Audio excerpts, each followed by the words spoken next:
ప్రశాంత్ పెళ్లి జరిగి ఇప్పటికే 5 సంవత్సరాలు అవుతున్నా అతనిని మార్చలేకపోయింది భార్య సీత. చీటికి మాటికి చాలా కోపం తెచ్చుకునే భర్తతో ఆమె ఏగలేకపోయింది.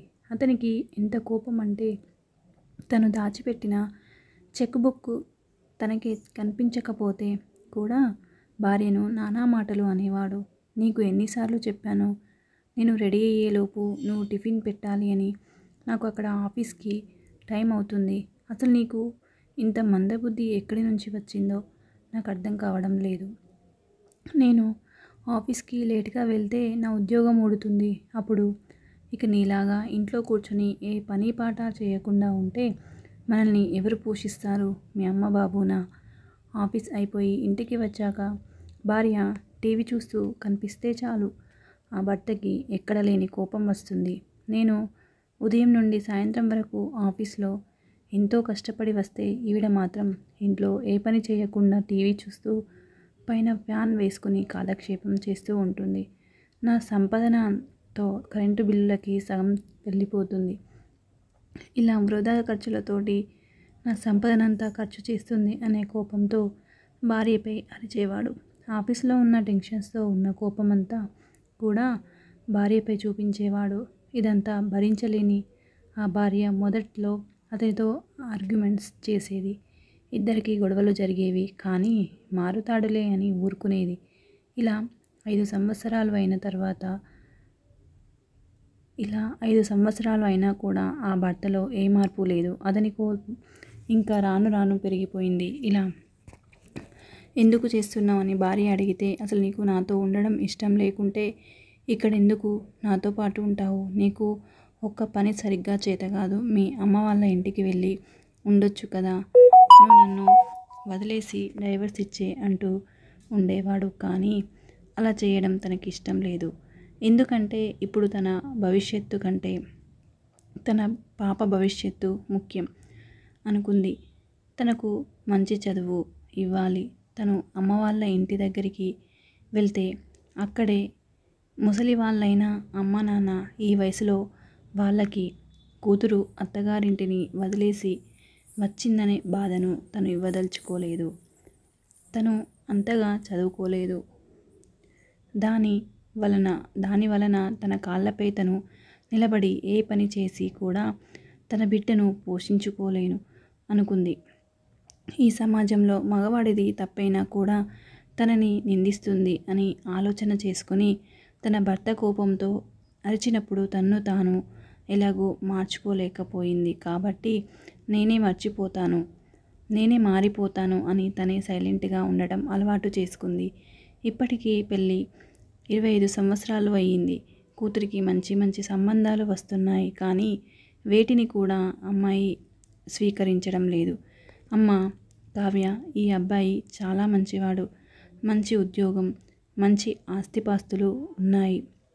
అబ్బాయి చాలా మంచివాడు కాబట్టి నువ్వు ఈ సంబంధానికి ఖచ్చితంగా ఒప్పుకోవాలి. నీ భవిష్యత్తు చాలా బాగుంటుంది అన్నాడు ప్రశాంత్ కూతురితో. కూతురు ఏమీ మాట్లాడలేదు. వాళ్ళ నాన్న అంటే భయం మరియు కోపం. కానీ తను ఇప్పటి వరకు ఎప్పుడు తన తండ్రికి ఎదురు మాట్లాడని తను ఇప్పుడు ధైర్యంగా మాట్లాడాలి అని అనుకుంది. ధైర్యం చేసి భయం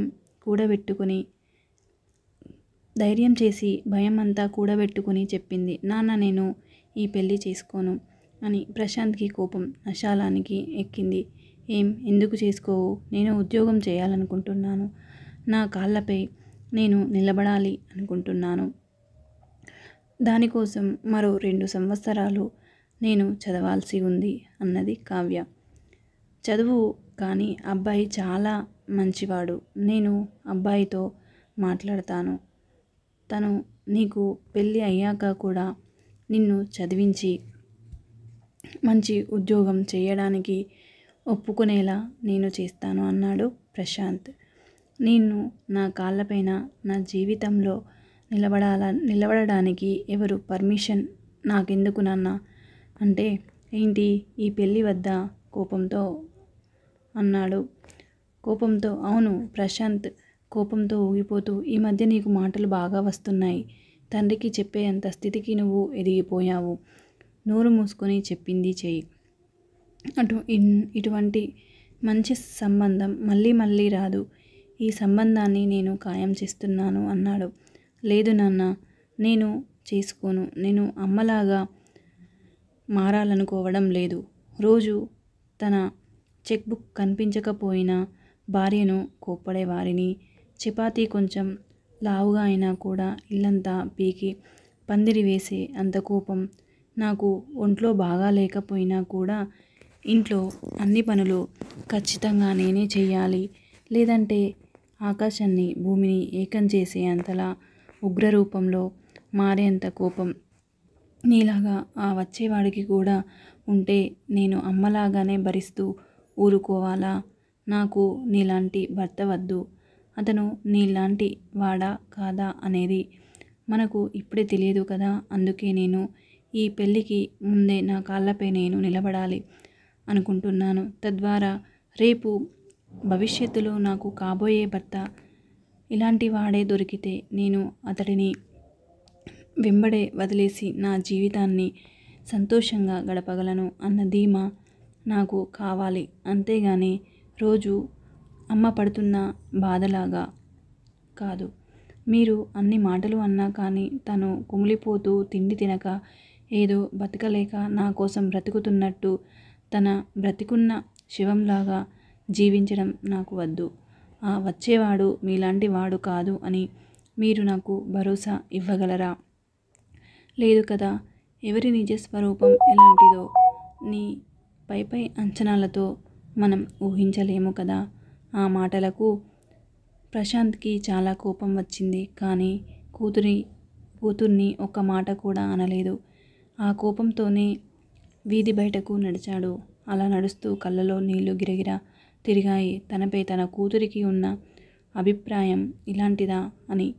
తను ఇన్నేళ్ళు తన భర్తను ఎలా హింసించాను అనేది తనకు ఇప్పుడిప్పుడే అర్థమవుతుంది. రాత్రి గడిచింది. ప్రశాంత్ ఇంటికి వచ్చాడు. భార్య కళ్ళలోకి తాను చూడలేకపోయాడు. పశ్చాత్తాప భావంతో తన కూతురితో ఇలా అన్నాడు. అమ్మా కావ్య, నీకు నచ్చినట్లు నువ్వు 2 సంవత్సరాలు చదువుకో. ఆ తర్వాత మంచి సంబంధం చూసి నీకు పెళ్లి చేసి ఉద్యోగం వచ్చినాక పెళ్లి చేస్తానన్నాడు తల నిమురుతూ. తన కూతురి ఆనందానికి హద్దులు లేవు. అప్పుడు భార్య అనుకుంది, నా కూతురు ఈనాడు అన్న ఈ మాటలు ఒకప్పుడు నేను ధైర్యంతో ఇవన్నీ చెప్పి ఉంటే నా పరిస్థితి ఇన్నేళ్ళు ఇలా దీనంగా జీవచ్ఛవంలా ఉండాల్సిన పరిస్థితి ఉండేది కాదేమో అని.